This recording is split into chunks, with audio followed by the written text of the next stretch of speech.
Every parent's worst nightmare is watching their child go hungry with nowhere to call home. Greg Morrison knew this pain all too well as he sat on a park bench, holding his 8-year-old daughter Lucy close, while she asked why they couldn't go back to their house.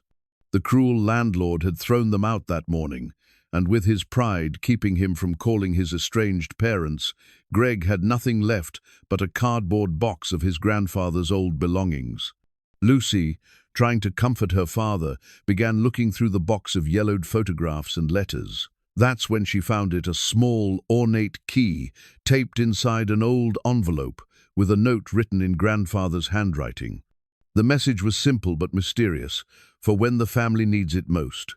What Greg discovered next would unlock a secret worth $100 million, hidden for decades. But would this fortune save his fractured family, or would it create new problems that money couldn't solve? Before we jump back in, tell us where you're tuning in from, and if this story touches you, make sure you're subscribed, because tomorrow I've saved something extra special for you. The October wind carried the scent of dying leaves and broken dreams as Greg Morrison adjusted his worn jacket around Lucy's small shoulders. The park bench had become their temporary refuge, but the metal slats were already growing cold beneath them. 3 hours had passed since Mr. Berkowitz, their landlord, had stood in their doorway with that satisfied smirk, watching as the sheriff's deputy supervised their eviction. "Daddy, my tummy hurts," Lucy whispered, pressing closer to her father's side. Her blonde hair, so much like her mother's, caught the afternoon sunlight that filtered through the maple trees above them. Greg's chest tightened. He'd given her the last granola bar from their emergency stash 2 hours ago, and dinner seemed like an impossible luxury now. His checking account held exactly $47.32, barely enough for a cheap motel room, certainly not enough to secure a new apartment with first month's rent and deposits. "I know, sweetheart. We'll figure something out soon," he said, though the words felt hollow even to him. This wasn't how Greg had imagined his life would unfold when he'd held Lucy as a newborn 8 years ago. Back then, he'd been a promising junior accountant at Henderson B. Associates, married to the love of his life, Sarah, with dreams of providing the stable, loving home he'd never quite had growing up. The small house they'd rented on Maple Street had seemed perfect 2 bedrooms, a little garden where Sarah could grow her tomatoes, and a tire swing hanging from the old oak tree in the backyard. But cancer had a way of destroying more than just bodies. It devoured savings accounts, college funds, and carefully laid plans. Sarah's medical bills had consumed their emergency fund first, then their credit, and finally their hope.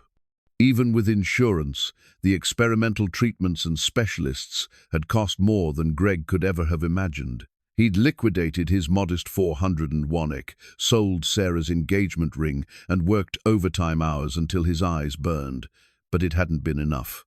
Sarah had passed away 2 years ago, leaving behind a broken-hearted husband, a 6-year-old daughter who asked when Mummy was coming home, and medical debt that stretched into 6 figures. Greg had been drowning ever since, taking on freelance bookkeeping work when his grief made full-time employment impossible, always one crisis away from complete financial collapse. The eviction notice had arrived 3 weeks ago, a crisp, legal document that might as well have been written in a foreign language for all the mercy it contained. Greg had begged Mr. Berkowitz for more time, explaining about the insurance settlement that was supposedly coming, the potential job with a local firm, anything to buy another month. But Berkowitz, a thin man with cold eyes and expensive suits, had simply shrugged. "Business is business, Morrison. You've got 30 days. Now those 30 days had expired, and here they sat with everything they owned fitting into 2 cardboard boxes and a battered duffel bag. The larger box contained their clothes and Lucy's few remaining toys. Most had been sold over the past year to cover utilities and groceries. The smaller box held Greg's grandfather's belongings, items he'd inherited 5 years ago, but never really examined. There had always seemed to be more pressing concerns than old photographs and yellowed letters. Lucy shifted beside him, her small hand tracing the edges of the grandfather's box. "Tell me about great-grandpa Henry again, Daddy." Greg smiled, despite their circumstances. Henry Morrison had died when Lucy was only 3, but she'd loved the stories about his adventures. Well, he was a very interesting man. He came back from the war and started a small construction company, always wore a tie to work, even when he was covered in dust and cement. "And he made the best pancakes in the whole world," Lucy added, though she was too young to actually remember. That's what everyone said. Greg's throat tightened. He could barely afford bread, let alone the ingredients for pancakes. Opening the box had been Lucy's idea. She'd suggested they look through Great-Grandpa Henry's things to remember happy times.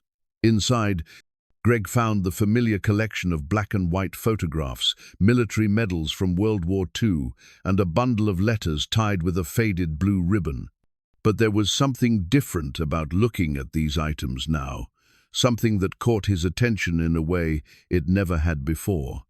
In one photograph from 1952, his grandfather stood beside a gleaming Cadillac, wearing an expensive-looking suit.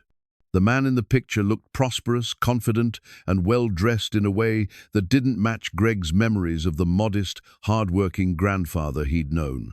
Another photo showed Henry at what appeared to be a construction site. But instead of wearing work clothes, he was dressed like an executive, shaking hands with men in expensive suits beside a sign that read, "Morrison Development Company." "Daddy, what's this?" Lucy held up a small envelope that had been tucked beneath the photographs. Her name was written on it in Henry's distinctive handwriting, "For Lucy Morrison, when she needs it most." Greg's hands trembled as he took the envelope. Inside was the ornate key they'd discovered earlier, along with a brief note. "My dearest great-granddaughter, if you're reading this, it means your father has found himself in difficult circumstances. This key will unlock what I've saved for our family's future. Trust no one else with this secret until you're certain of their intentions. All my love, Great-Grandpa Henry." The key was unlike anything Greg had ever seen, heavy, made of what appeared to be real gold, with intricate engravings along its length. It looked old, expensive, and completely out of place among his grandfather's modest possessions. A small tag attached to it bore the inscription FNB 1947 HDM. "What does it open, Daddy?" Greg studied the key, his accountant's mind racing through possibilities. FNB likely stood for First National Bank. The year 1947 made sense. That would have been just after the war, when his grandfather was establishing his business. But HDM Henry David Morrison suggested this was something significant, something his grandfather had specifically set aside. "I'm not sure yet, sweetheart, but maybe it's something that can help us."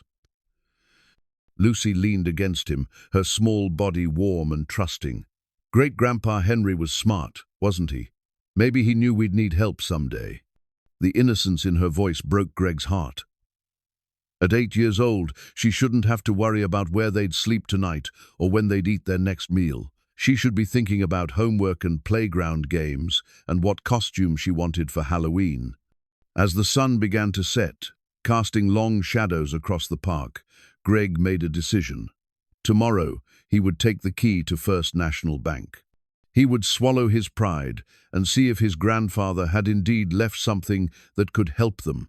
It was probably nothing, maybe an old safety deposit box with more photographs and sentimental items.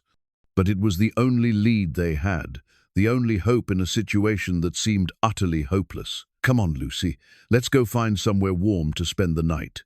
She slipped her hand into his, trusting and brave. "Will we have a real home again soon, Daddy?" Greg squeezed her hand, looking down at the key that gleamed in the fading daylight. "I hope so, sweetheart. I really hope so." As they walked toward the park's exit, Greg couldn't shake the feeling that his grandfather's voice was somehow reaching across the years, offering guidance when they needed it most. The key felt warm in his pocket, and for the first time in months, he allowed himself to believe that tomorrow might bring something better than despair. The next morning found Greg and Lucy at the Sunrise Diner, a 24-hour establishment where the coffee was strong and the waitresses didn't ask too many questions about customers who looked like they'd spent the night in their car. Greg had managed to secure them a room at the roadside motel for $35, leaving their finances even more precarious, but Lucy had slept soundly on clean sheets, and that was worth every penny. Now, as she colored on the back of a paper placemat with crayons borrowed from the hostess station, Greg examined the ornate key in the morning light streaming through the diner's windows. The engravings were even more intricate than he'd noticed the night before, tiny flourishes and symbols that spoke of craftsmanship from an earlier era. The weight of it suggested real gold, which seemed impossible given his grandfather's modest lifestyle. "Daddy, look what I drew," Lucy said, sliding her placemat across the table. She'd sketched their little family herself, Greg, and a woman with flowing hair who could only be her mother. Above them, she'd drawn an elderly man with a kind smile, watching over them all. "That's beautiful, sweetheart. Is that great-grandpa Henry?" "Uh-huh. I think he's helping us from heaven." She pointed to something in the drawing that Greg hadn't noticed at first, a small key in the grandfather figure's hand, glowing with yellow crayon marks. Greg's chest tightened with emotion. Even at 8, Lucy seemed to understand something profound about their situation, something that his adult mind struggled to accept. Maybe there were forces at work beyond his comprehension. Maybe his grandfather's love truly had transcended death to provide for them when they needed it most. The bell above the diner's door chimed, and Greg looked up to see Mrs. Henderson, the elderly librarian from the local historical society. She was a fixture in their small town, a woman who dedicated her life to preserving local history and helping residents trace their family roots. Her silver hair was pulled back in its usual neat bun, and she wore a thick cardigan against the October chill. "Greg Morrison, isn't it?" She approached their table with a warm smile. "I heard about your difficulties. I'm so sorry, dear." Greg felt his cheeks burn with embarrassment. In a town of 12,000 people, news traveled fast, especially bad news. "Thank you, Mrs. Henderson. We're managing." She glanced at Lucy, who looked up from her coloring with bright, curious eyes. "And this must be Lucy. My goodness, you look just like your great-grandfather when he was young." "You knew great-grandpa Henry?" Lucy asked. Her crayon paused mid-stroke. "Oh my, yes. Henry Morrison was quite a character in this town. Very generous man, always helping families in need." Mrs. Henderson's eyes fell on the key lying beside Greg's coffee cup. Her expression changed immediately, her eyebrows rising in surprise. "My word? Is that what I think it is?" Greg followed her gaze. "You recognize this key?" Mrs. Henderson pulled out the chair beside Lucy and sat down, her attention entirely focused on the ornate object. "May I?" When Greg nodded, she picked up the key with reverent hands, examining the engravings with the practiced eye of a historian.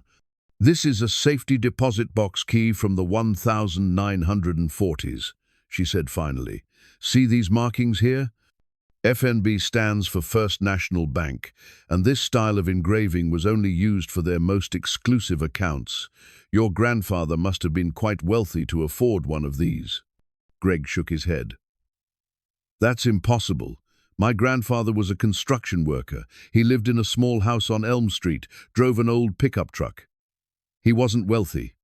Mrs. Henderson's smile was knowing, the expression of someone who'd spent decades uncovering family secrets through dusty records and forgotten documents. "Oh, my dear boy, your grandfather was far more than a construction worker. He owned Morrison Development Company, one of the most successful construction firms in the Tri-County area during the 1950s and 60s. He built half the commercial district downtown." The diner seemed to spin around Greg. "That's not possible. I would have known. My family would have told me." "Family secrets have a way of persisting," Mrs. Henderson said gently. "Especially when there's money involved. People can become quite protective of wealth, even from their own relatives." Lucy looked up from her drawing, her young mind processing the conversation with startling clarity. "Does this mean great-grandpa Henry was rich, Daddy?" Before Greg could answer, Mrs. Henderson continued, "I remember when Henry died 5 years ago. There was quite a stir at the courthouse about his estate. Lots of family members coming and going, lawyers involved. But you know what struck me as odd? I never saw you there, Greg. Not once." The coffee in Greg's stomach turned to acid. "I was dealing with Sarah's medical treatments then. Her cancer had just been diagnosed. I couldn't focus on anything else." "Of course, dear. That explains it." Henderson's voice was sympathetic, but her eyes held a shrewd intelligence. "But it also explains why you might not know about your grandfather's true legacy." She reached into her purse and pulled out a small notebook, writing something down and tearing out the page. "Here's the address for the Historical Society. We have extensive records on Morrison Development Company, including property holdings and business transactions. You should come by this afternoon."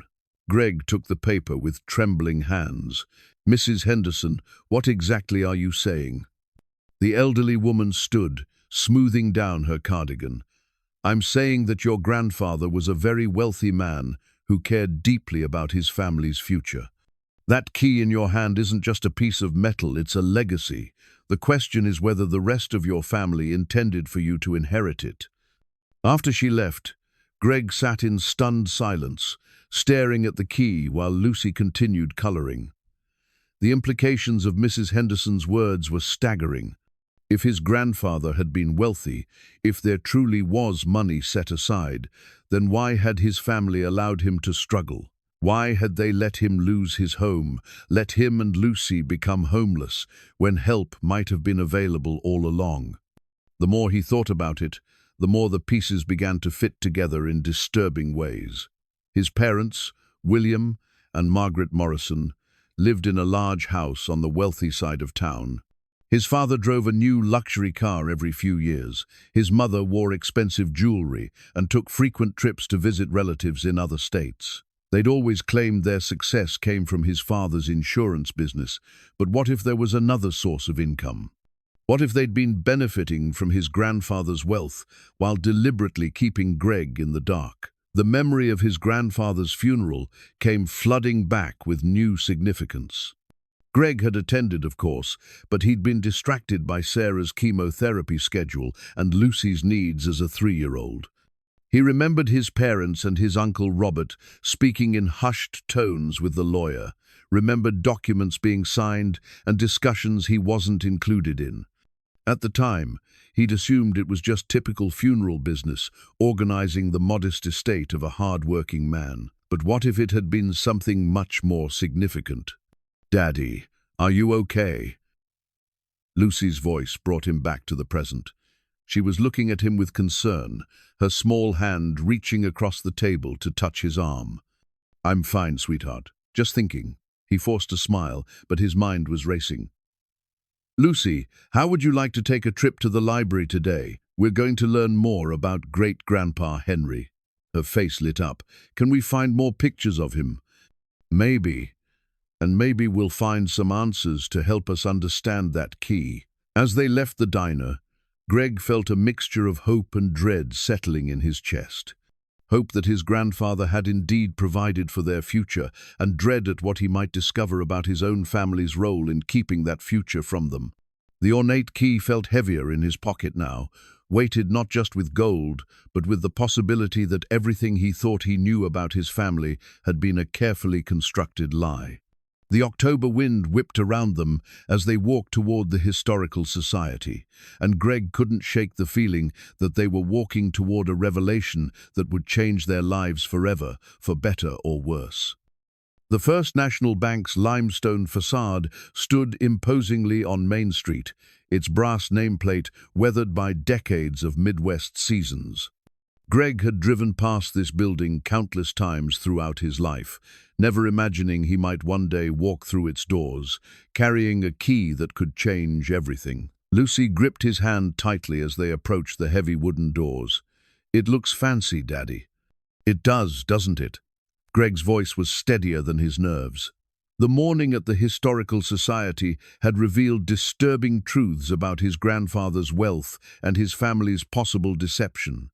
Now, with bank records from 1947 tucked in his jacket pocket, copies misses, Henderson had provided showing substantial deposits made by Morrison Development Company. He was ready to confront whatever lay behind the ornate key.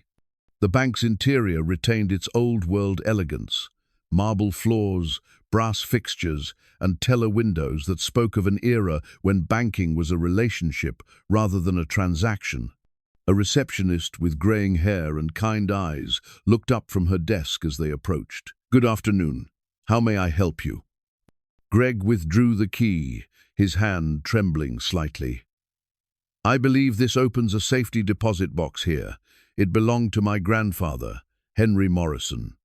The woman's eyes widened as she examined the key. "Oh my! We haven't seen one of these in years. Please, have a seat. I'll need to get Mr. Patterson, our senior vice president." While they waited, Lucy explored the small waiting area, fascinated by the old paintings of the town's founding fathers and the antique furniture that looked like it belonged in a museum. Greg watched her with a mixture of love and worry. Whatever they discovered today would impact her future as much as his own. Mr. Morrison, a distinguished man in his 60s, appeared, extending his hand. "I'm Richard Patterson. I understand you have a key that belonged to your grandfather." Greg stood, shaking the offered hand. "Yes, sir. Henry Morrison. He passed away 5 years ago." Mr. Patterson's expression grew serious. "Please, follow me to my office. What you're carrying represents one of our oldest and most significant accounts." His office was paneled in dark wood, with family photographs and banking awards covering the walls. He gestured for them to sit in the leather chairs, facing his desk, while Lucy quietly examined a snow globe on the side table. "Mr. Morrison, I have to ask, are you aware of the extent of your grandfather's holdings with this institution?" "Until yesterday, I thought my grandfather was a simple construction worker. I'm learning that wasn't entirely true." Mr. Patterson nodded gravely. "Henry Morrison was indeed much more than that. He was one of our most valued clients for over 40 years. He pulled a thick file from his desk drawer. When he established his accounts in 1947, he made very specific instructions about their management. Instructions that, frankly, we've been waiting for someone in your family to inquire about." Greg felt his mouth go dry. "What kind of instructions?" "Your grandfather established multiple safety deposit boxes and investment accounts. The key you're holding accesses the primary box, but there are others. More importantly, there are investment accounts that have been growing for decades, managed according to his detailed specifications." The room seemed to tilt around Greg. "Investment accounts? Conservative investments, primarily blue-chip stocks and government bonds. Your grandfather was quite specific that these accounts were to be managed for maximum long-term growth while preserving capital." Mr. Patterson consulted the file. "The current value of all holdings is approximately 127 million. Lucy looked up from the snow globe. "Daddy, did that man just say a really big number?" Greg couldn't speak. The figure was so astronomical, so beyond anything he could have imagined, that his mind simply refused to process it. $127 million. More money than he'd ever dreamed of, sitting in accounts he'd never known existed, while he and Lucy had been homeless. "I can see this is overwhelming, Mr. Patterson said gently. "Perhaps we should start with the safety deposit box. It contains documents that might help explain your grandfather's intentions." The safety deposit box room was in the bank's basement, a vault-like space with rows of metal boxes lining the walls. Mr. Patterson led them to box number 347, a large container that required both Greg's key and the bank's master key to open. Inside were documents that told the story of a remarkable man's foresight and love for his family. The original incorporation papers for Morrison Development Company showed that Henry had built his construction business into a regional powerhouse, with contracts spanning 3 states. There were real estate deeds for properties Greg had never heard of, stock certificates for shares purchased decades ago in companies that had become household names, and most importantly, detailed letters explaining his intentions. "My dear family," one letter began, written in Henry's careful handwriting, "if you are reading this, it means I am no longer with you, and circumstances have led you to discover what I've set aside for your future. I have worked my entire life to ensure that my descendants would never know the poverty and uncertainty that marked my own childhood." Greg's hands shook as he continued reading. The letter went on to explain that Henry had deliberately kept his wealth quiet, fearing it would breed laziness or entitlement in his children. He had provided modestly for their needs, but had reserved the bulk of his fortune for future generations, specifically for Greg's branch of the family tree. "Your father and uncle have received sufficient provision for their lives," Henry had written, "but the true inheritance belongs to you and your children. Use this gift wisely, with gratitude and purpose." "Daddy, what does it say?" Lucy asked, sensing the gravity of the moment. "It says, Great-Grandpa Henry loved us very much, and he wanted to make sure we'd always be okay." Mr. Patterson cleared his throat diplomatically. "Mr. Morrison, I should mention that other family members have inquired about these accounts over the years. Your father and uncle, specifically, they've been aware of the holdings but were told they could not access them without the primary key, the one you're holding." The implications hit Greg like a physical blow. His family had known.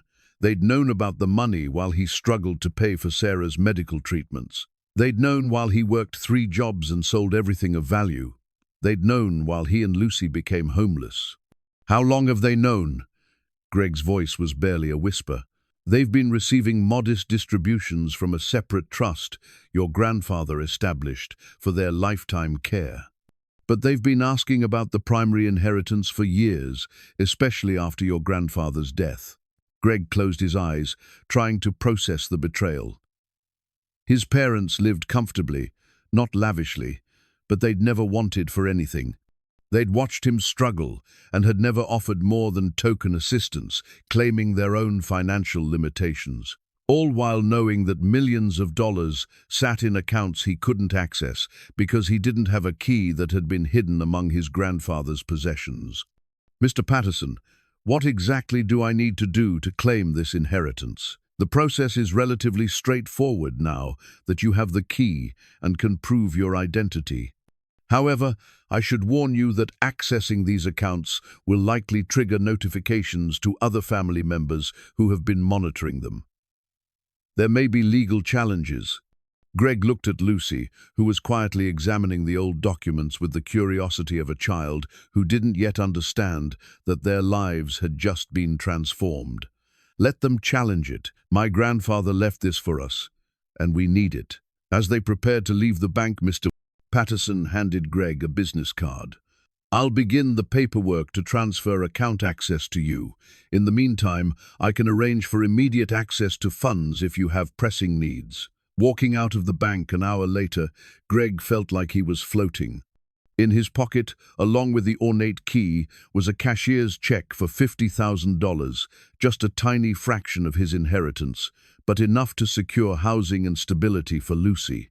More importantly, he carried the knowledge that his grandfather's love had reached across the years to provide for them exactly when they needed it most. But he also carried the bitter realization that his own family had betrayed that love, allowing him and Lucy to suffer while protecting their own interests. The money would solve their immediate problems, but the emotional wounds of that betrayal would take much longer to heal. The law office of Mitchell Associates occupied the 2nd floor of a restored Victorian building on Courthouse Square. Greg had called ahead, explaining that he needed immediate legal advice regarding a substantial inheritance, and attorney Janet Mitchell had agreed to see him that same afternoon. The land deed from 1949 that he discovered in the safety deposit box lay heavy in his briefcase, along with documents that revealed the true scope of his grandfather's legacy. "Daddy, is this where we find out about the other properties?" Lucy asked as they climbed the narrow staircase to the second floor. She'd been remarkably adaptable to the day's revelations, accepting their sudden change in fortune with the resilience that children possessed. "That's right, sweetheart. We're going to learn about everything great-grandpa Henry left for us." Janet Mitchell was a woman in her 50s with silver-streaked hair and the confident demeanor of someone who'd spent decades navigating complex legal matters. Her office was filled with law books and family photographs, creating an atmosphere of competence and warmth. "Mr. Morrison, please have a seat. I understand you've had quite a day at the bank." She gestured to the chairs across from her desk, while Lucy settled into a smaller chair with a children's book the receptionist had provided. Greg placed the land deed on her desk. "Mrs. Mitchell, I'm starting to realize that my grandfather owned far more than I ever imagined. This deed shows he owned property with mineral rights, but I don't understand the implications." Janet examined the document carefully, her eyebrows rising as she read the legal descriptions and surveyed coordinates. "Mr. Morrison, this is quite significant. Your grandfather owned 17 parcels of land across 3 counties, including mineral rights to oil and natural gas deposits." She pulled out a large map from her filing cabinet and began marking locations. Several of these properties are currently being leased to energy companies. Leased? Greg felt that familiar sensation of the world shifting beneath his feet. "Yes, let me make some calls." Janet spent the next 20 minutes on the phone with various land management companies and county offices, taking notes and asking detailed questions. When she finished, her expression was a mixture of amazement and concern. "Mr. Morrison, your grandfather was receiving substantial monthly payments from these leases payments that have been accumulating in trust accounts managed by this firm since his death. We've been looking for the rightful heir for 5 years.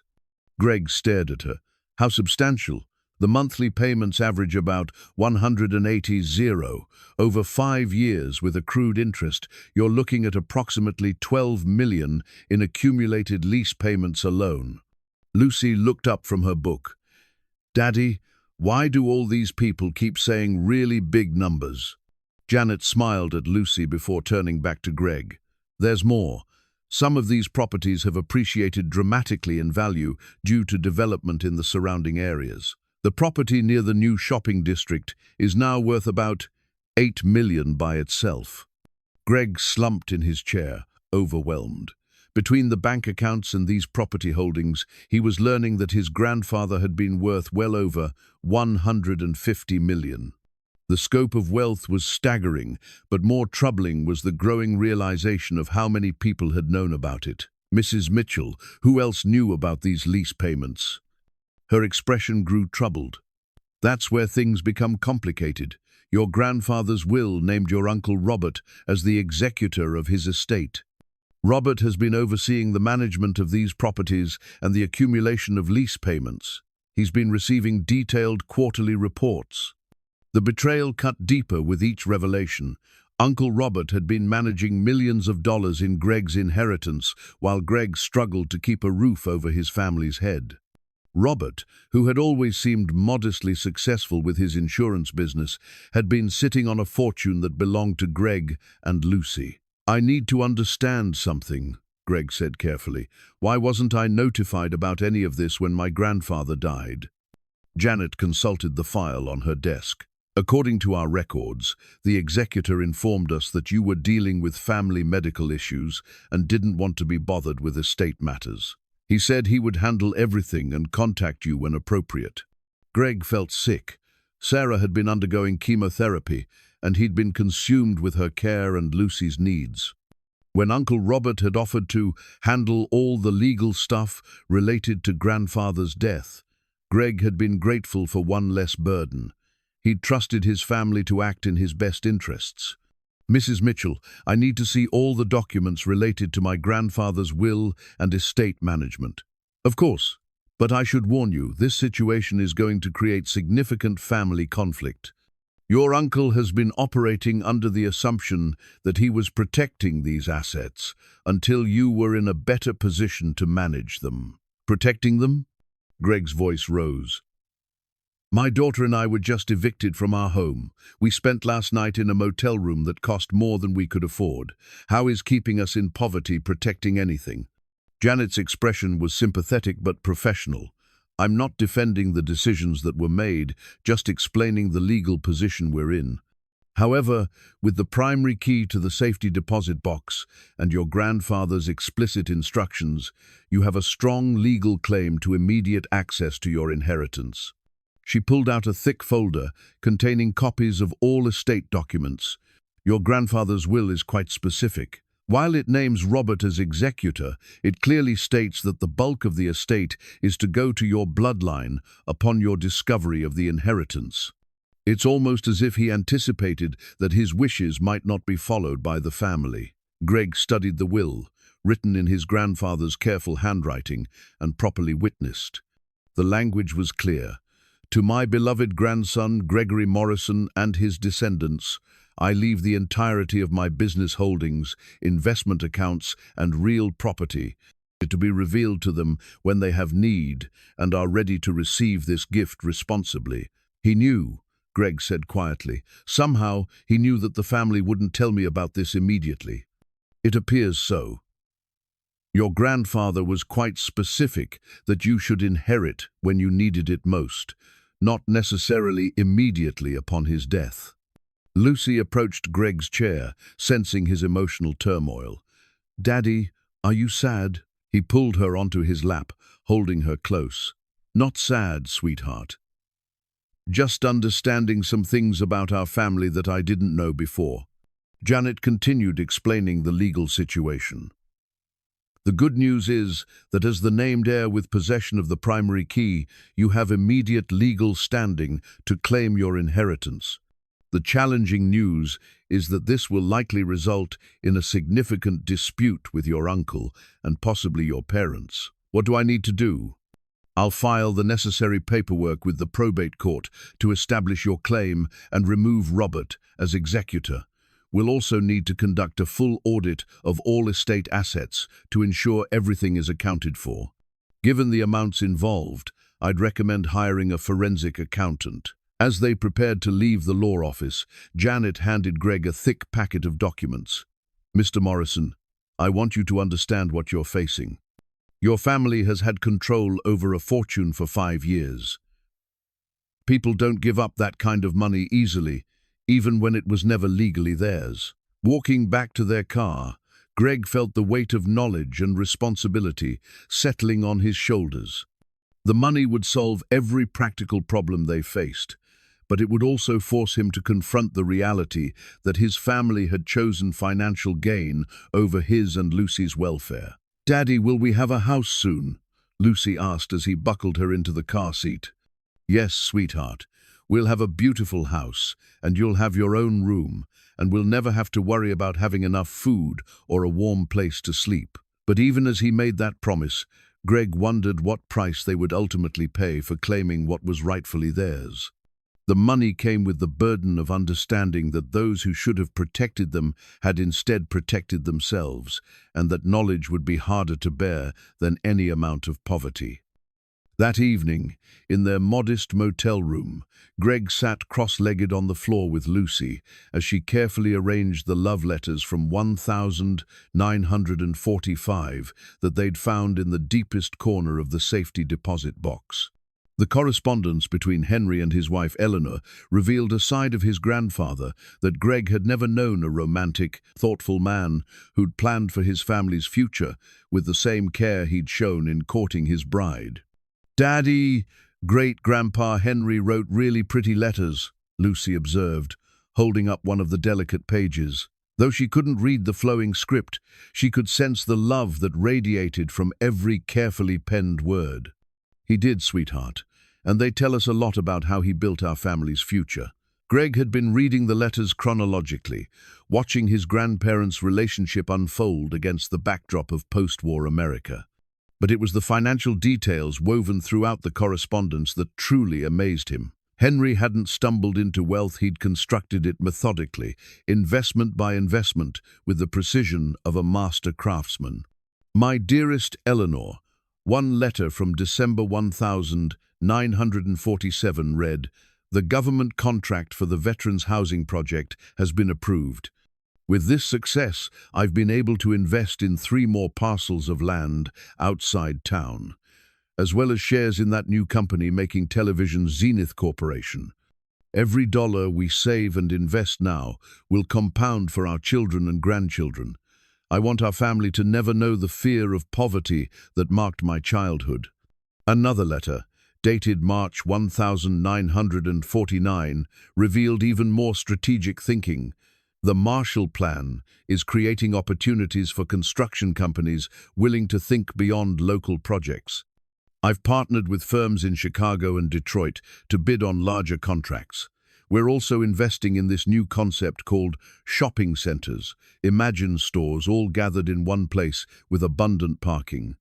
Mark my words, Eleanor, this will change how Americans shop, and we'll profit from that change. Greg marveled at his grandfather's foresight. Henry had been investing in post-war suburban development, television manufacturers, and retail concepts decades before they became commonplace.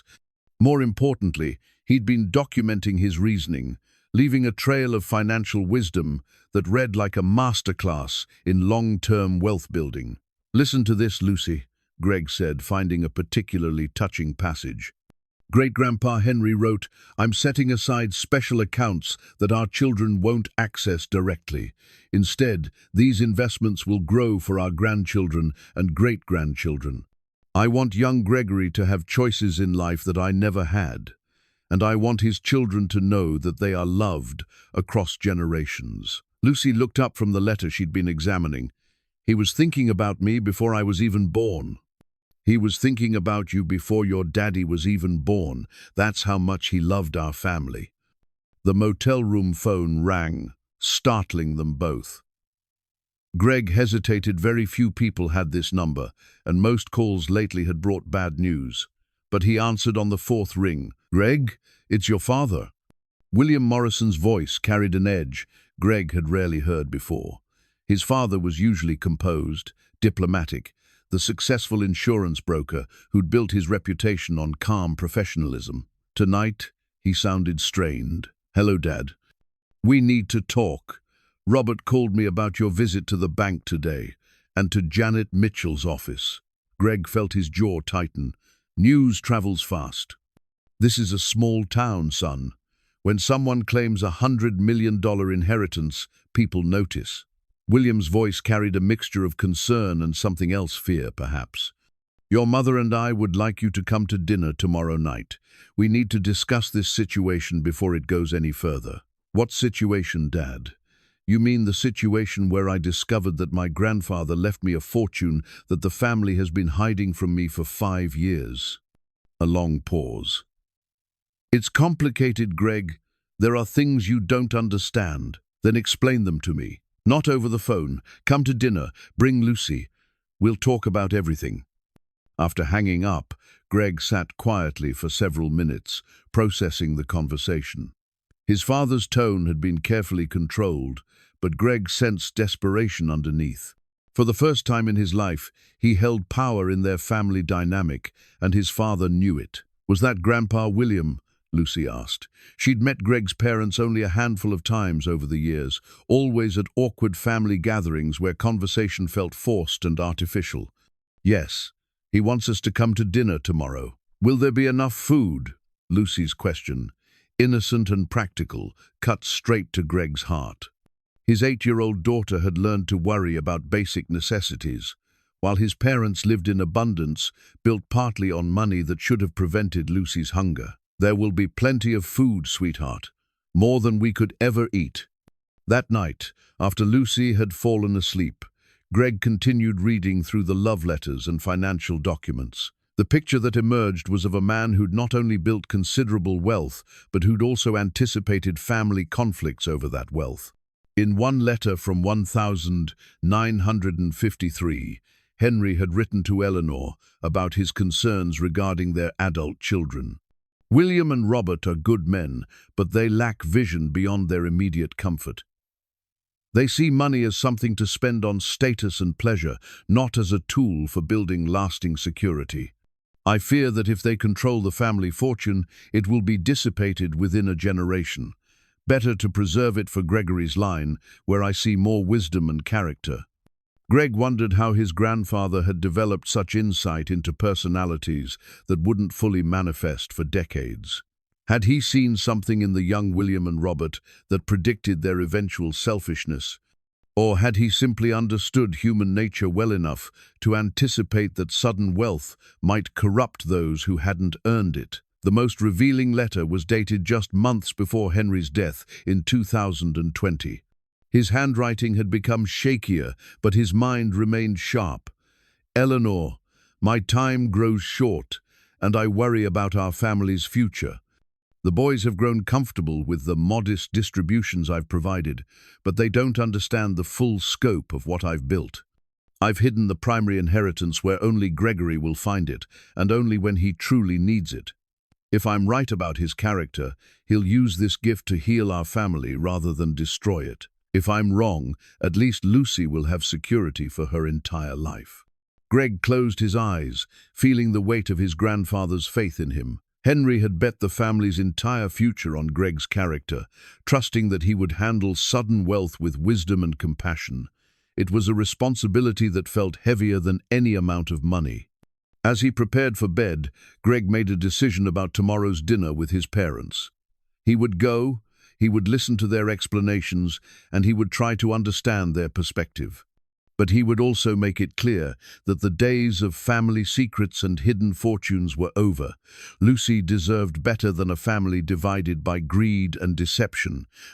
The love letters had shown him that his grandfather's greatest legacy wasn't the money itself, but the intention behind it to create security and opportunity for future generations. Greg was determined to honor that intention, even if it meant confronting the painful reality that some family members had lost sight of what truly mattered. Outside the motel window, the October night was crisp and clear, stars visible despite the glow from streetlights. Somewhere out there were properties and investments worth millions, all waiting for him to claim them. But more importantly, somewhere out there was a future where Lucy would never know hunger or homelessness, where she could grow up secure in the knowledge that she was loved across generations. That future was worth fighting for, no matter how difficult the battle might become.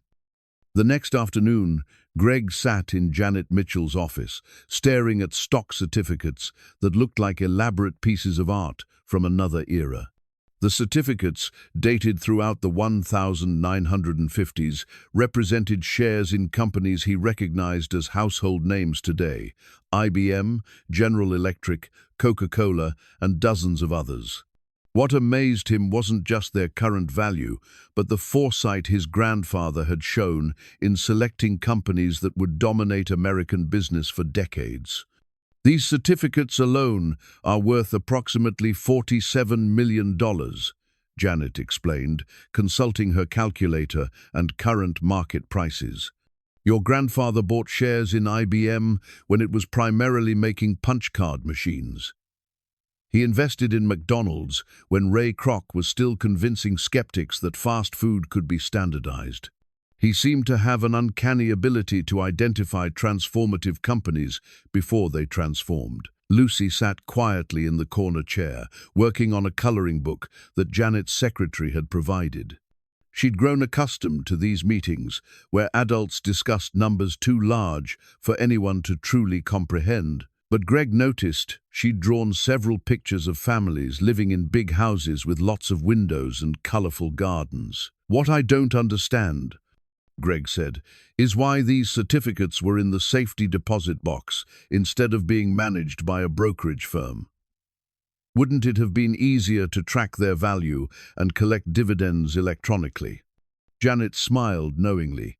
"Your grandfather was old school, but he was also protecting these assets from family interference. Physical certificates can't be sold or transferred without the actual documents. By keeping them in a safety deposit box that only you could access, he ensured that no one else could liquidate these investments, even if they had legal authority over other parts of his estate. The implications sent a chill through Greg. His grandfather had anticipated that someone might try to access investments that weren't legally theirs. The physical certificates were a safeguard against theft by his own family members. "There's something else," Janet continued, pulling out a folder marked Dividend Accumulation. "These stocks have been paying dividends for decades. Since your grandfather never claimed them and no one else could access the certificates, the dividend payments have been accumulating in a separate account managed by the stock transfer agent." Greg stared at the statements showing decades of accumulated dividend payments, compounding year after year. How much? Approximately $12 million in unclaimed dividends, plus interest. The scope of his grandfather's financial engineering was breathtaking. Henry had created multiple layers of wealth accumulation, each designed to grow independently while remaining inaccessible to anyone without the proper documentation. It was like discovering that his grandfather had been a financial wizard disguised as a simple construction worker. "Mrs. Mitchell, I need to ask you something directly. In your professional opinion, did my Uncle Robert know about these stock certificates?" Janet hesitated, consulting her notes. Based on the questions he asked over the years and the specific documents he requested, I believe he suspected their existence but couldn't access them without the safety deposit box key. However, there's evidence that he may have attempted to claim some of the dividend payments. Evidence? 3 years ago, Robert submitted paperwork claiming to represent your grandfather's estate in dividend matters. The stock transfer agent rejected his claim because he couldn't provide the physical certificates or prove ownership. Robert was quite upset about the rejection. Greg felt the familiar surge of anger and betrayal. While he'd been selling Lucy's toys to buy groceries, his uncle had been actively trying to claim money that belonged to them. The pattern of deception ran deeper than mere family secrets. It bordered on attempted theft. "I think it's time for that dinner with my parents," Greg said grimly. 3 hours later, Greg and Lucy stood on the front porch of his parents' imposing colonial home on Hillcrest Drive. The house, which he'd always assumed represented his father's success in the insurance business, now looked different to him. The manicured lawn, expensive cars in the driveway, and recent renovations all took on new significance when viewed through the lens of hidden family wealth. Lucy pressed closer to his side as they waited for someone to answer the doorbell.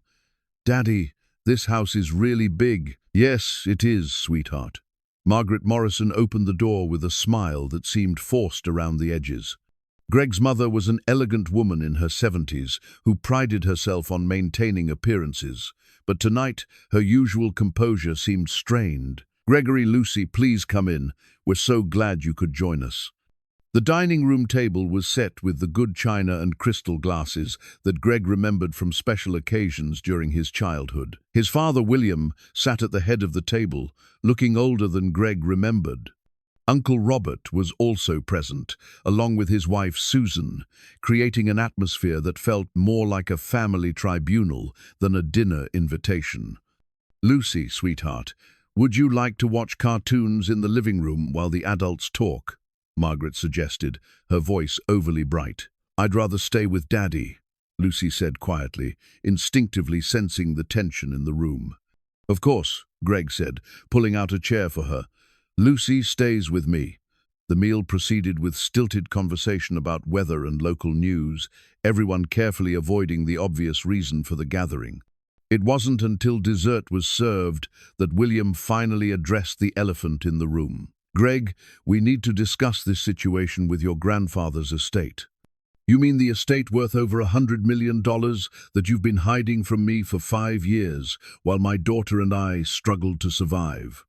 The bluntness of Greg's statement hung in the air like a challenge. Uncle Robert shifted uncomfortably in his chair, while Margaret busied herself with clearing dessert plates. "It's not that simple," Robert said finally. Your grandfather's financial affairs were extremely complex.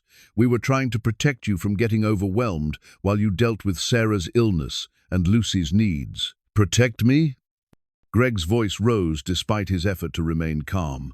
Robert, I just learned that you tried to claim dividend payments that belonged to me. How exactly is attempted theft protecting me? Robert's face flushed red. That's not what happened. I was trying to consolidate accounts to make management easier, without my knowledge or consent. William intervened before the argument could escalate further. Boys, let's keep this civil. Greg, we understand you're upset, but there were good reasons for the decisions we made. Then explain them. Margaret returned to the table, her hands trembling slightly as she poured coffee. Gregory, your grandfather was worried about you. After Sarah died, you were so lost, so overwhelmed. He didn't want you to have the burden of managing such substantial wealth while you were grieving. So he arranged for the inheritance to be hidden until I discovered it myself. William nodded. He felt that when you were ready to handle it, you would somehow find your way to the truth. He had tremendous faith in your character. And in the meantime, you all benefited from managing assets that weren't yours. The accusation hung in the air, undenied and undeniable. Greg could see in their faces that his assessment was accurate. They had been living better lives thanks to money that should have secured his and Lucy's future. We never took anything that wasn't legitimately ours, Robert protested. The executor fees and management costs were appropriate. Executor fees on $100 million estate would be substantial, Greg observed coldly. Lucy, who had been quietly listening to the adult conversation, suddenly spoke up. Daddy, why are they all so worried about the money? Great-Grandpa Henry wanted us to have it, right? Her innocent question cut through the complex rationalizations and justifications. Out of the mouths of babes came the simple truth that the adults had been dancing around for an hour. That's right, sweetheart, Greg said, pulling her closer. Great-Grandpa Henry wanted us to have it. Margaret's eyes filled with tears. Gregory, we never wanted you to struggle. We just thought, you thought you knew better than my grandfather what was best for his own inheritance. You decided that your comfort was more important than our survival. The words were harsh but accurate. Greg felt no satisfaction in speaking them, only a deep sadness that it had come to this. The family dinner he'd hoped might lead to understanding and reconciliation was instead revealing the depth of their betrayal. As they prepared to leave, William made one final attempt at reconciliation. Greg, we're still family. We can work through this together. Yes, we are family, Greg replied, helping Lucy with her coat. And that makes what you've done even more painful. Family is supposed to protect each other, not exploit each other. Walking back to their car, Lucy slipped her hand into his. Daddy, are you sad about the money? No, sweetheart. I'm sad about the family, but the money will help us build something better. As they drove away from the house on Hillcrest Drive, Greg realized that claiming his inheritance would mean more than just gaining financial security. It would mean accepting that the family he'd known was built on deception, and that moving forward would require him to choose between wealth and relationships that had already been poisoned by greed. The stock certificates in the safety deposit box represented more than just financial assets. They represented his grandfather's faith that Greg would use wealth wisely and honorably. Tonight had shown him what that meant. It meant being the man his grandfather believed he could be, even when that meant standing alone against those who should have stood with him. 2 days after the disastrous family dinner, Greg was organizing documents in their new temporary apartment, a modest furnished rental he'd secured with part of his advance inheritance, when Lucy made a discovery that would change everything they thought they knew about their situation. Daddy, there's another envelope in Great-Grandpa Henry's box, she called from the living room, where she'd been carefully examining each item. It was stuck to the bottom. Greg looked up from the financial statements he'd been reviewing. They'd gone through that box multiple times over the past week. Are you sure, sweetheart? It says, Last Will and Testament True Copy on the outside. Greg's blood ran cold. He walked quickly to where Lucy sat cross-legged on the carpet, holding an envelope that had somehow escaped their notice. The aged manila envelope was sealed with wax and bore his grandfather's distinctive handwriting, to be opened only by Gregory Morrison or his direct descendants. With trembling hands, Greg broke the wax seal and withdrew a document that would shatter everything he believed about his family's betrayal. The will was dated just 6 months before his grandfather's death, much more recent than the will that had been probated through the court system. As Greg read the document, his understanding of the past 5 years crumbled. This wasn't just another version of his grandfather's will, it was a complete repudiation of the document that had given Robert control over the estate. My final will and testament. The document began in Henry's careful script, supersedes all previous versions, and must be filed with the probate court upon discovery by my beloved grandson, Gregory Morrison. I have learned disturbing information about my family's intentions regarding my estate, and I am taking steps to protect Gregory's inheritance from those who would claim it for themselves. Greg sat heavily on the couch, the implications washing over him. His grandfather hadn't just anticipated family greed, he'd discovered it while still alive and had taken steps to counter it. The will continued. I have become aware that my son William and my son-in-law Robert have been planning to contest any substantial inheritance left to Gregory, claiming that he is financially irresponsible due to his wife's medical expenses. They have consulted attorneys about breaking any will that favors Gregory over themselves, believing that they can present themselves as more suitable guardians of the family wealth. Greg felt sick. While he'd been caring for his dying wife, his family had been plotting to steal his inheritance. But there was more. Furthermore, I have discovered that Robert has been embezzling from my business accounts for the past 3 years, believing that I am too old and inattentive to notice. The total amount stolen exceeds 2.3 million. Rather than confront this theft directly, I have chosen to use this knowledge to protect Gregory's future. Lucy looked up at her father's pale face. Daddy, what does the paper say? It says that great-grandpa Henry was even smarter than we thought, and that some people in our family have been very dishonest. The will went on to detail a sophisticated plan that revealed Henry Morrison to be far more cunning than anyone had realized. He had deliberately created a false will, the one that had been probated, that gave Robert control over a much smaller estate, while hiding the bulk of his wealth in accounts and investments that only the true will could unlock. The will that Robert has filed with the court disposes of approximately 8 million in assets, a substantial sum that should satisfy their greed while protecting the true inheritance of over 120 million for Gregory. Only this document, hidden where Robert cannot find it, reveals the location and access information for my primary holdings.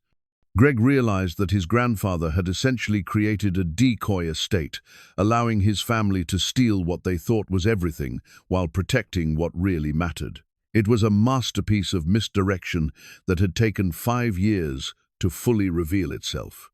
But the most shocking revelation was still to come. I must also inform Gregory that his eviction was not a coincidence.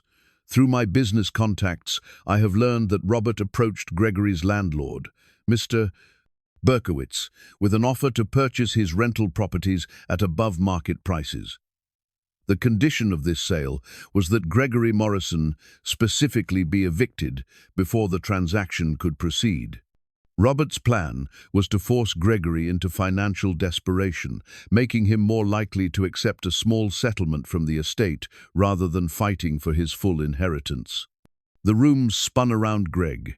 His eviction, the traumatic event that had left him and Lucy homeless, had been orchestrated by his own uncle. Robert hadn't just stolen from his grandfather, he'd actively worked to destroy Greg's life, to cover up his theft. The property purchases went through last month, the will continued, which means that Gregory's eviction was the direct result of Robert's manipulation. I have documented evidence of these transactions, which are attached to this will and should be used to pursue both criminal charges and civil remedies.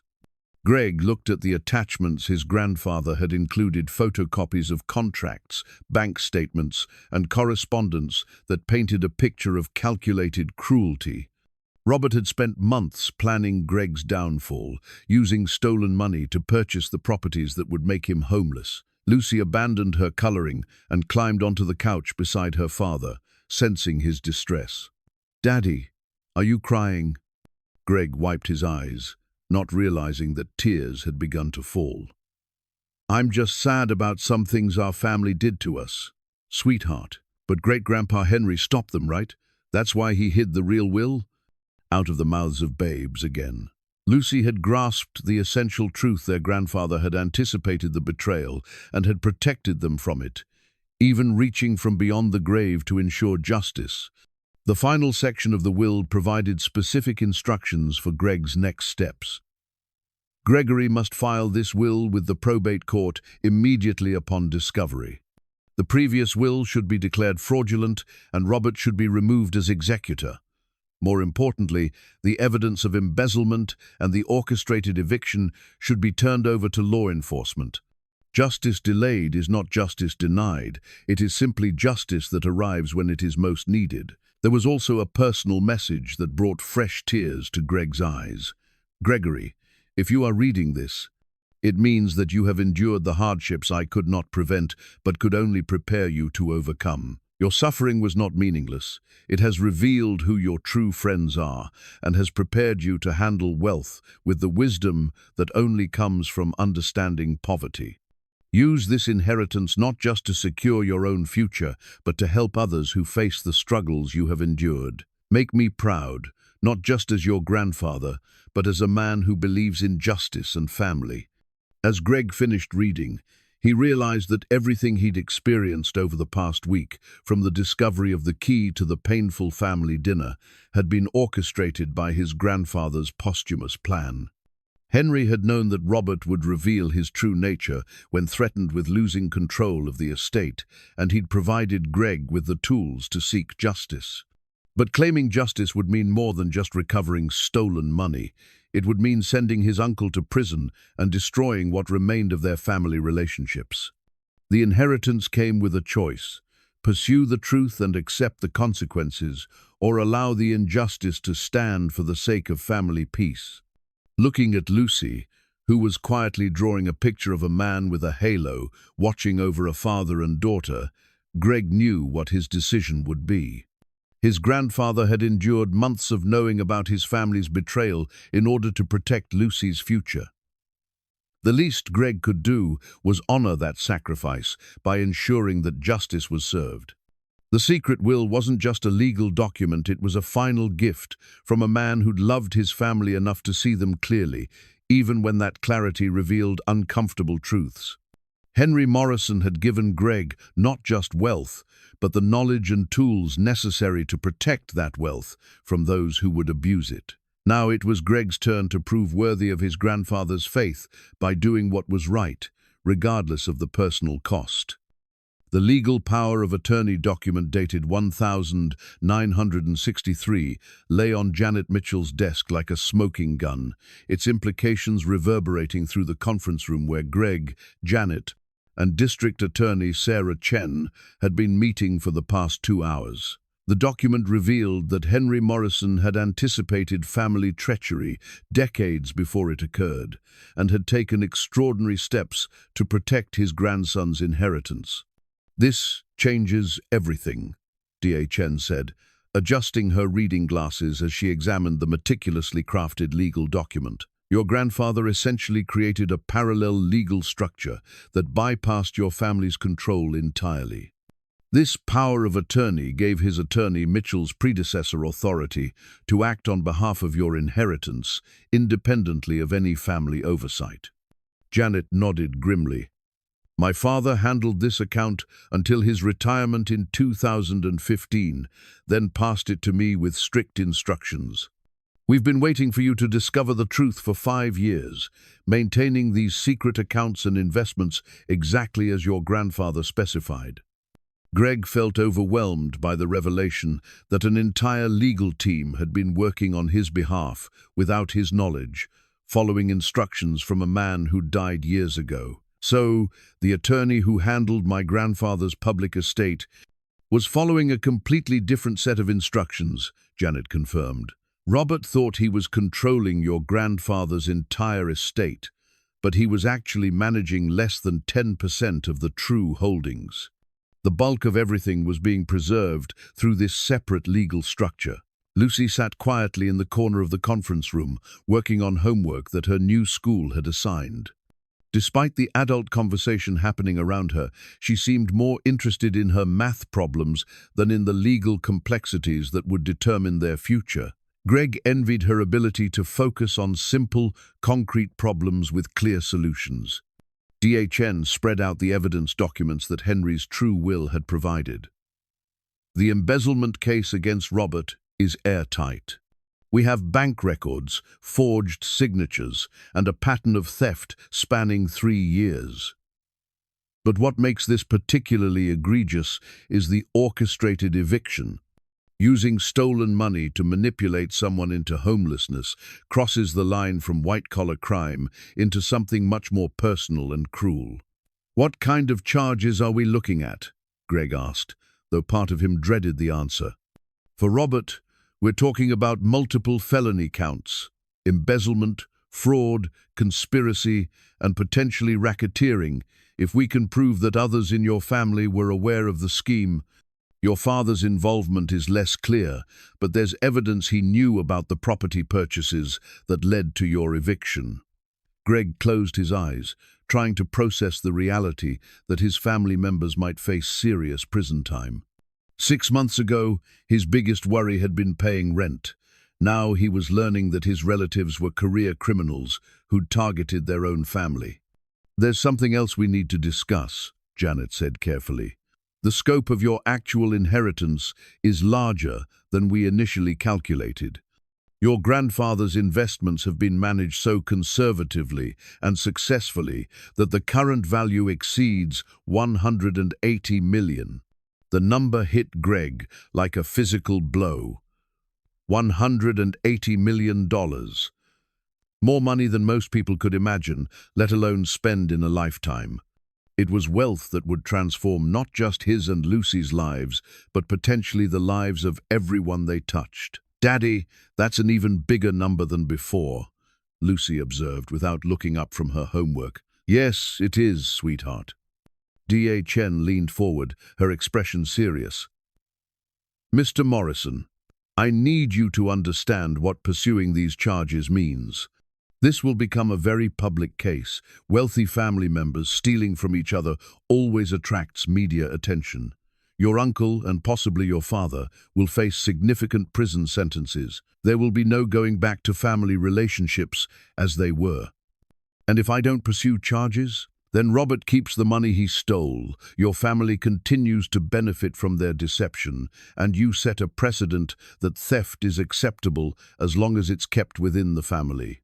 Greg looked at Lucy, still focused on her math homework, with the intense concentration of a child who believed that hard work would always lead to correct answers. She represented everything pure and innocent in his life, everything he needed to protect and preserve. His grandfather had structured this entire plan around ensuring her future security and happiness. "I need to see the property where my grandfather wanted us to live," Greg said suddenly. "Janet, you mentioned that there was a house." "Yes, it's been maintained by a property management company for 5 years, kept ready for your arrival. Your grandfather was very specific that you should see it before making any final decisions about the estate." An hour later, they drove through the gates of what Greg had assumed was an exclusive country club. The winding driveway led through professionally landscaped grounds to a stunning colonial mansion that took his breath away. The house was elegant but not ostentatious, with warm brick facade, white columns, and gardens that spoke of careful planning and generous maintenance. "Great-Grandpa Henry lived here?" Lucy asked in wonder as they got out of the car. "No, sweetheart. He bought this house for us. He wanted it to be our home when we were ready." The interior was even more impressive than the exterior. Every room had been decorated with tasteful furniture and filled with thoughtful touches that spoke of a grandfather's love for his family.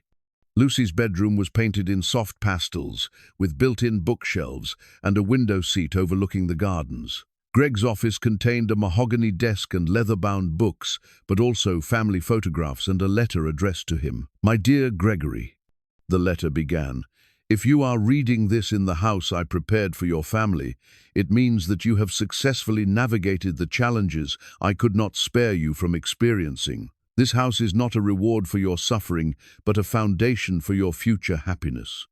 Every room was designed with love for you and Lucy, and I hope it will be filled with the laughter and joy that every family deserves."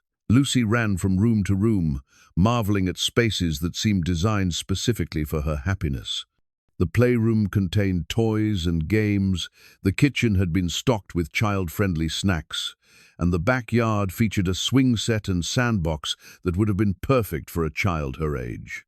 "Your grandfather thought of everything," Janet observed, watching Lucy's delight. "He even established accounts for household maintenance, property taxes, and Lucy's future education.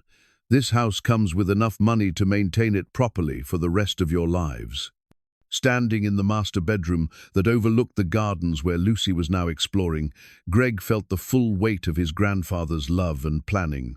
Henry Morrison had spent years preparing for this moment, anticipating Greg's needs and Lucy's happiness with remarkable foresight. But he'd also prepared for the battle that claiming this inheritance would require. "Janet, what would my grandfather have wanted me to do about Robert and the theft?" She was quiet for a long moment, watching Lucy chase butterflies in the garden below. "Your grandfather was a man who believed in justice, but he also understood the cost of pursuing it. He left you all the tools you need to seek legal remedies, but he also gave you enough wealth that you could choose forgiveness instead." "What does that mean?" "It means the choice is yours. You can pursue criminal charges and civil recovery, or you can simply claim your inheritance and walk away from family members who've proven themselves untrustworthy. You're wealthy enough now that recovering the stolen money won't impact your security." Greg understood. His grandfather had given him not just wealth, but the power to choose justice or mercy. It was a test of character, more profound than any financial challenge. That evening, as they shared their first dinner in the mansion's elegant dining room, Lucy made an observation that crystallized Greg's thinking. "Daddy, this house is really big for just 2 people." "It is. What do you think we should do about that?" "Maybe we could share it with people who need help, like we needed help." Greg smiled at his daughter's wisdom. She'd grasped something important about wealth and responsibility that many people never understood.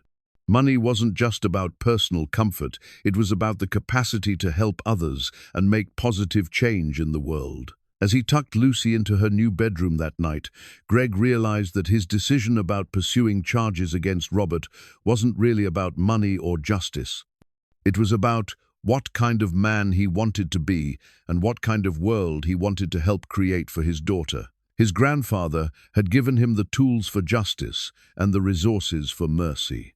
Tomorrow, he would choose which path to take, knowing that either choice would define not just his future, but Lucy's understanding of how power should be used when it's placed in good hands. The courtroom was packed with family members, townspeople, and reporters who had caught wind of what the local newspaper was calling the Morrison inheritance scandal.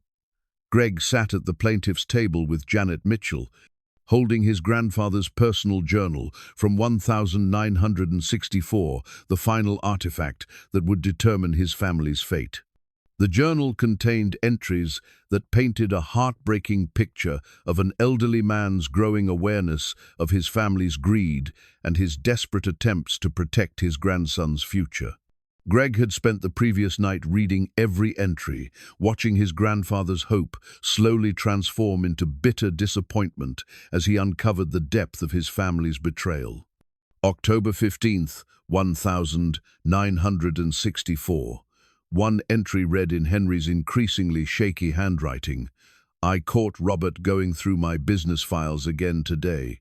When I confronted him, he claimed he was helping organize my affairs, but I know he was looking for information about my investment accounts. I fear my own son-in-law sees me as nothing more than a source of inheritance to be claimed as quickly as possible.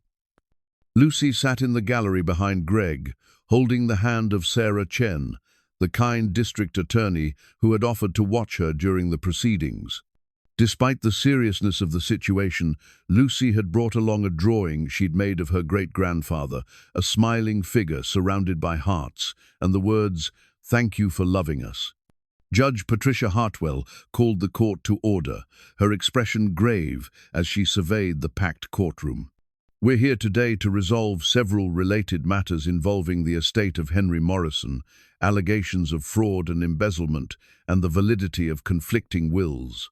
Mr. Morrison, you may proceed with your opening statement. Greg stood, feeling the weight of his grandfather's journal in his hands and the responsibility of 5 years of hidden truth on his shoulders. Your Honor, this case is about more than money. It's about an elderly man's love for his family and his heartbreak when that family chose greed over loyalty. He opened the journal to a passage he'd marked the night before. My grandfather wrote, "I gave my children everything I could while I lived, but it was never enough. They look at me now and see only what they might inherit, not the man who sacrificed everything to build their futures. If this is what wealth does to families, then perhaps Gregory is better off never knowing how much I truly built for him." A murmur ran through the courtroom. In the gallery, Greg could see his parents and Uncle Robert sitting with their attorney, their faces pale as they realized the extent of what Henry had documented. "But my grandfather did leave that wealth for me and my daughter," Greg continued, along with detailed evidence of the theft and manipulation that followed his death. This journal contains 5 years of observations about family members who saw his generosity as weakness and his love as an opportunity for exploitation. Janet stood and presented the court with copies of the journal entries, bank records, property transfer documents, and the secret will that revealed the true scope of Henry's estate. Each piece of evidence was damning, building a case that went beyond simple greed into calculated cruelty. The defendant, Robert Morrison, didn't just steal money from the estate, Janet explained to the court. He used that stolen money to purchase the rental properties where Mr. Gregory Morrison was living, specifically to force an eviction that would leave his nephew and great-niece homeless. This wasn't theft.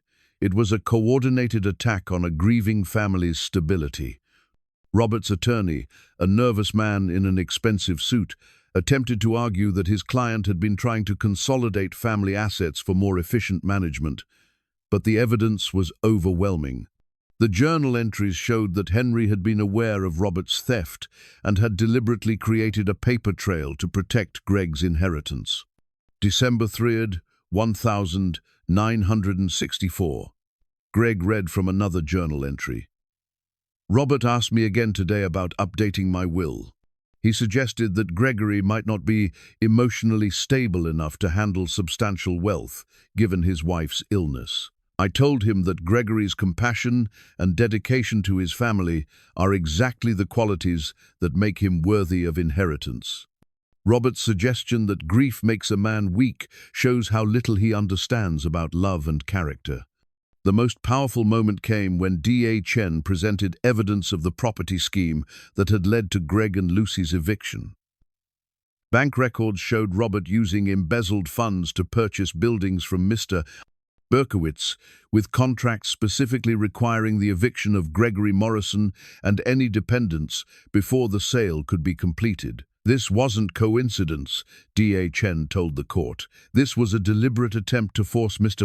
Morrison into financial desperation, making him more likely to accept a small settlement rather than investigating his true inheritance. Lucy shifted in her seat, not fully understanding the legal proceedings, but sensing the emotion in her father's voice. During a brief recess, she approached the defense table where Uncle Robert sat with his head in his hands. "Uncle Robert," she said in her clear, innocent voice, "why did you make us have no house?" The question, delivered without malice or anger, seemed to hit Robert harder than any legal argument. He looked up at his 8-year-old great-niece, tears streaming down his face, unable to provide an answer that would make sense to a child who still believed that family members were supposed to take care of each other. When court resumed, Judge Hartwell addressed Robert directly. "Mr. Morrison, you stand accused of embezzling over $2 million from your father-in-law's estate and using those funds to deliberately harm your nephew's family. How do you plead?" Robert stood slowly, looking older than his 67 years. For a moment, Greg thought he might fight the charges, but then Robert's shoulders sagged in defeat. "Guilty, Your Honor, to all charges." The admission sent shockwaves through the courtroom. Robert's attorney looked stunned, having prepared for a lengthy trial rather than a sudden confession. Greg felt a mixture of vindication and sadness. Justice was being served, but at the cost of destroying what remained of their family. "Furthermore," Robert continued, his voice barely audible, "I want to apologize to my nephew Gregory and my great-niece Lucy. What I did was unforgivable. I let greed poison my judgment and harm innocent people who deserved my protection, not my cruelty." Judge Hartwell scheduled sentencing for the following week, but the civil matter of the estate could be resolved immediately. The fraudulent will was declared invalid, the secret will was accepted as Henry's true final testament, and Greg was officially recognized as the sole heir to an estate worth over $180 million.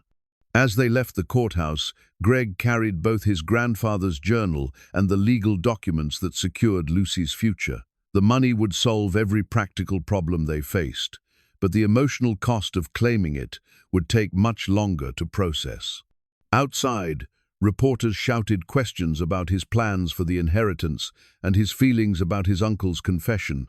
Greg ignored them all, focusing instead on Lucy, who was skipping ahead toward their car, seemingly unaffected by the drama that had just unfolded.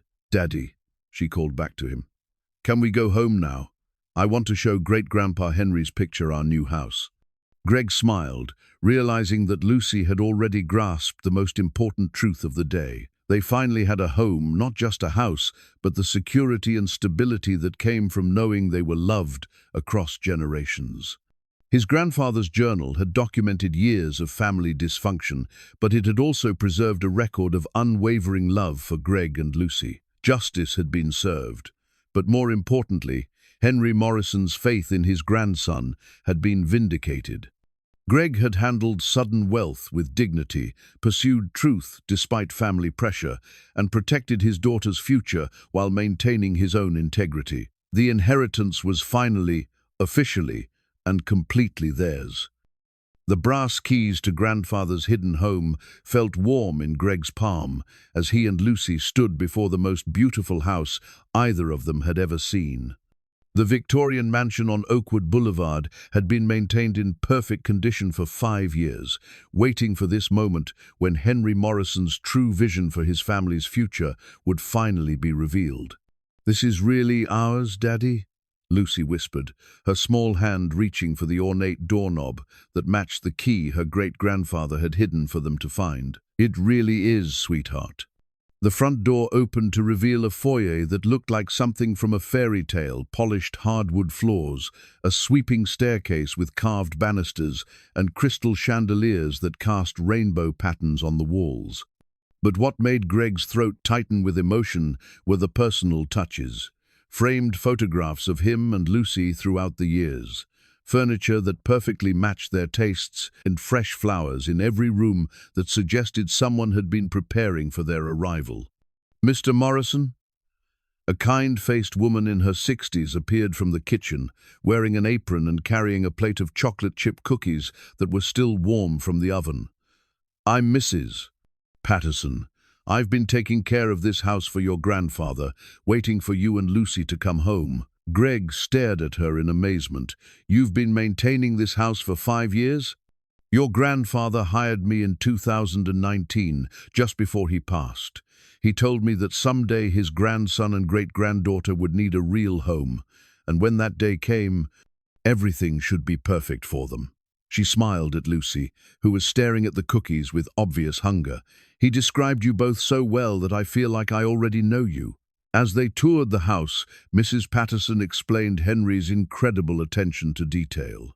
Lucy's bedroom was painted in her favorite shade of purple, with a canopy bed and a reading nook filled with books chosen specifically for her age and interests. Greg's master suite included a sitting area with his favorite type of leather chair and a desk positioned to catch the morning light details that his grandfather couldn't have known except through careful observation during their rare visits. "How did he know so much about our preferences?"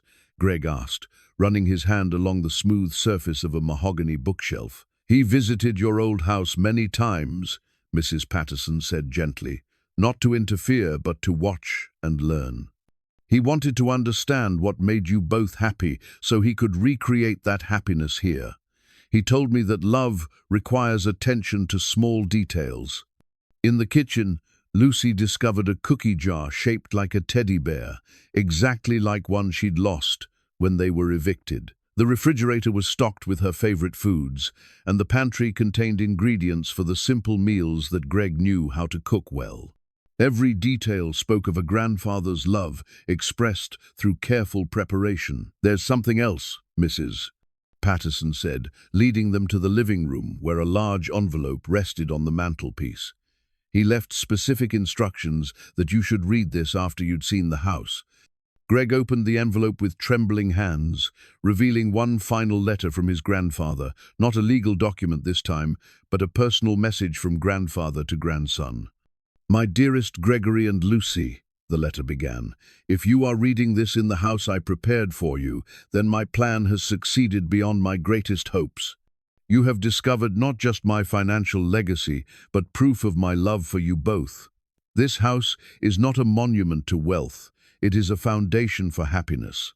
Greg's voice broke as he continued reading aloud. "I know that claiming this inheritance has cost you relationships with other family members. I am sorry for that burden, but I am not sorry for protecting what belongs to you. Some people mistake kindness for weakness and generosity for opportunity. You are not those people." Lucy sat cross-legged on the Persian rug, listening intently as her father read their great-grandfather's final words. "Gregory, I chose you as my primary heir, not because you were perfect, but because you understand that wealth is responsibility, not privilege. I watched you sacrifice everything for Sarah's medical care, work multiple jobs to provide for Lucy, and maintain your dignity even when facing homelessness. These experiences have prepared you to use money wisely." The letter continued with specific guidance about managing the inheritance, including the establishment of charitable foundations and educational trusts that would benefit the community for generations. Henry had even outlined potential projects: a scholarship fund for families dealing with medical crises, affordable housing initiatives, and support programs for single parents. "But remember," the letter concluded, "that your greatest treasure is not money, it is Lucy. Raise her to understand that privilege comes with responsibility, that wealth is a tool for good, and that family loyalty must be earned through love and respect, not demanded through blood relations." As Greg finished reading, Mrs. Patterson quietly withdrew to give them privacy. Father and daughter sat together in their new living room, surrounded by evidence of a grandfather's love that had transcended death to provide for their future. "Daddy, can we go see great-grandpa Henry and tell him thank you?" Lucy asked. "That's a wonderful idea, sweetheart." Later that afternoon, they drove to Hillcrest Cemetery, where Henry Morrison rested beneath a simple granite headstone. Lucy had insisted on bringing flowers from their new garden, white roses that Miss Patterson had said were his favorites. As they knelt beside the grave, Greg felt a profound sense of completion. The journey from homelessness to wealth had been painful but transformative, teaching him lessons about family, responsibility, and the true meaning of inheritance that he could never have learned any other way. "Great-grandpa Henry," Lucy said softly, placing the roses on the grave, "we found your house and it's beautiful. Thank you for taking care of us even from heaven." Greg placed his hand on the granite marker, feeling the warmth of autumn sunlight and the peace that comes from understanding one's place in the world. Thank you, Grandpa. For the money, yes, but mostly for believing in us. We won't let you down.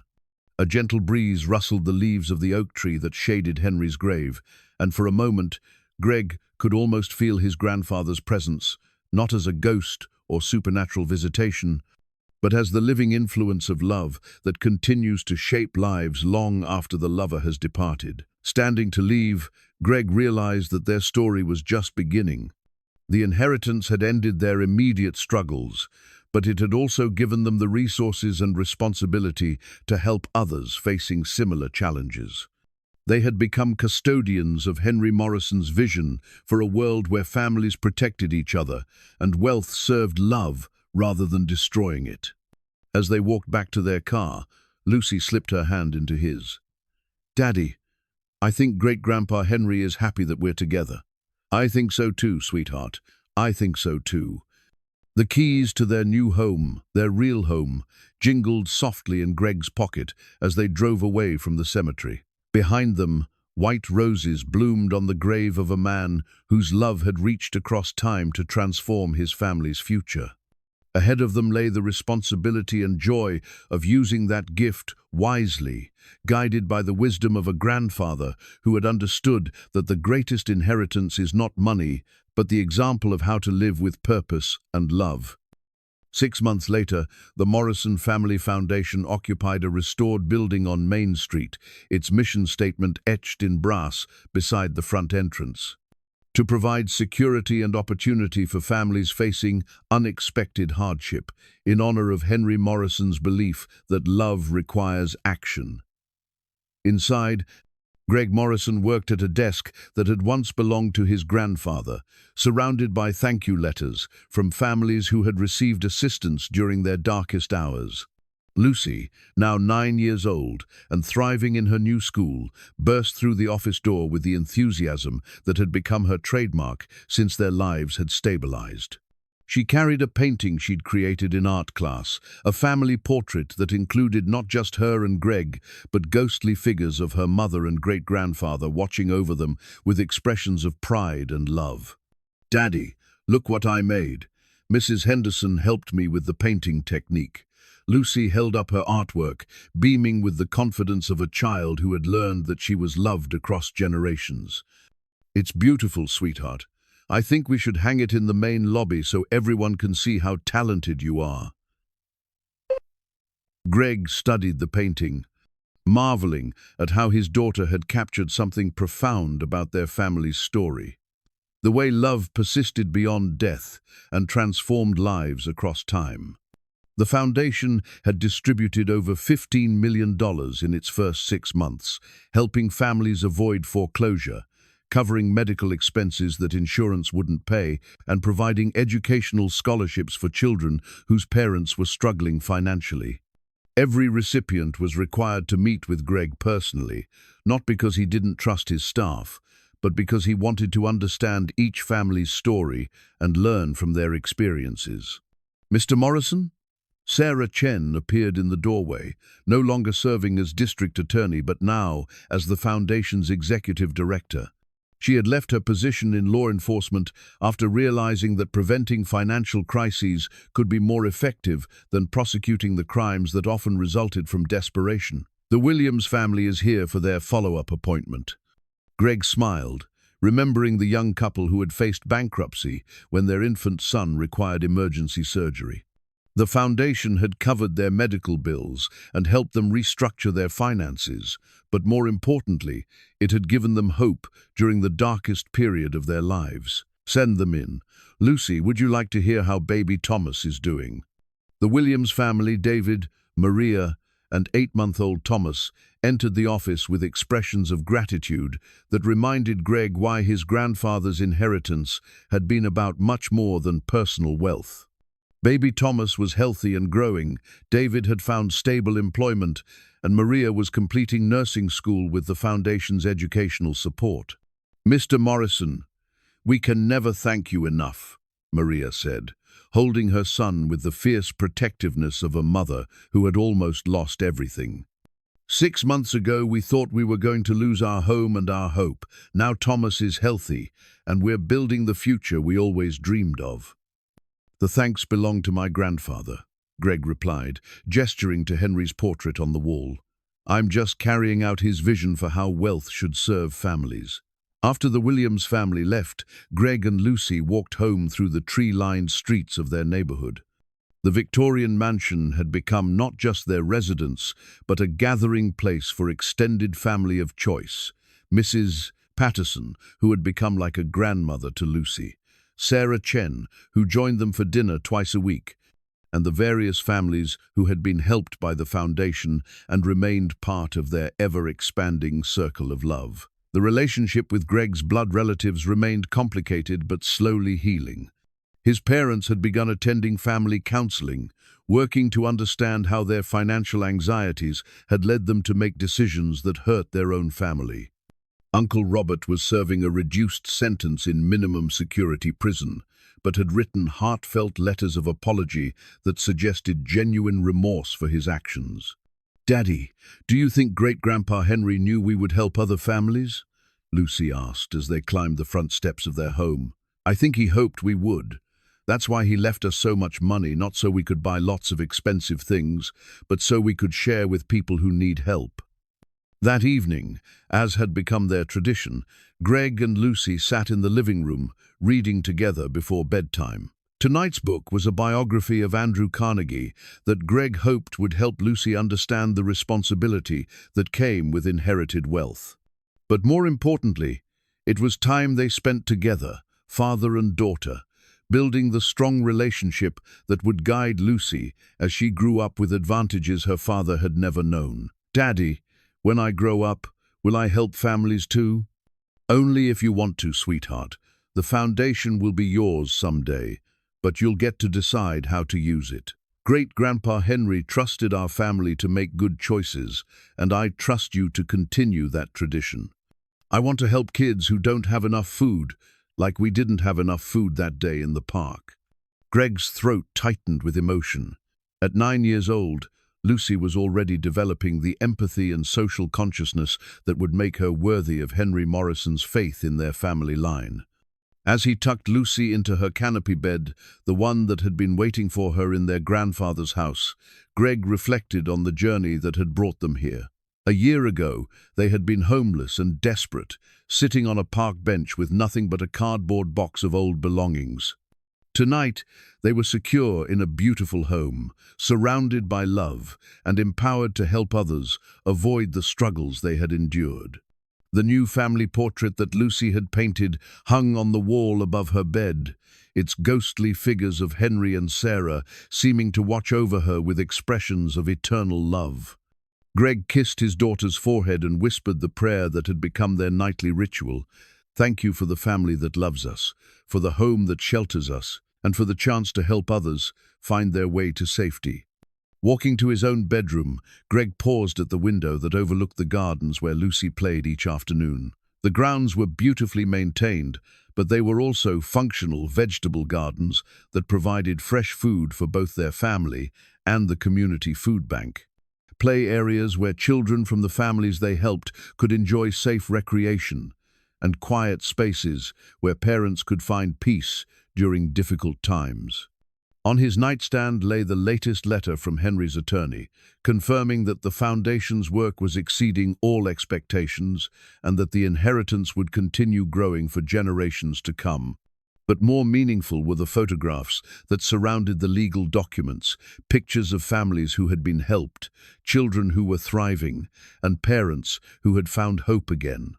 Greg pulled out the original ornate key that had started their journey, now kept as a reminder of how the smallest discoveries could change everything. He thought about the grandfather he had barely known in life, but who had become his greatest teacher in death, showing him that true wealth was measured not in possessions, but in the ability to transform lives through love and generosity.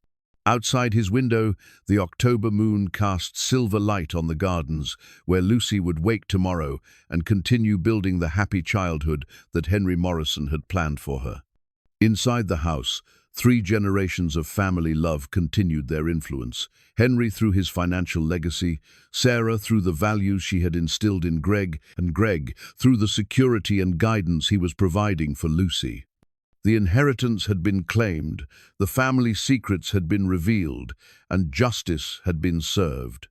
But more importantly, a new chapter in the Morrison family story was being written, one defined not by greed and betrayal, but by love, responsibility, and the understanding that true wealth comes from using whatever resources we have to make the world a little better for those who need help.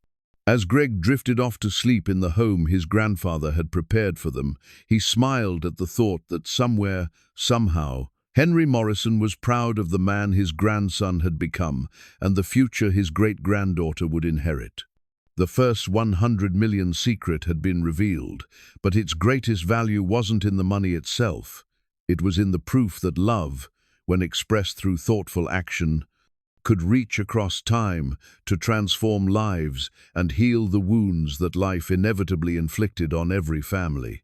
Tomorrow would bring new opportunities to help others, new challenges to overcome, and new ways to honor the grandfather whose faith in them had never wavered. But tonight, father and daughter slept peacefully in their beautiful home, surrounded by love and secure in the knowledge that they were part of something larger than themselves, a legacy of generosity that would continue blessing families for generations to come.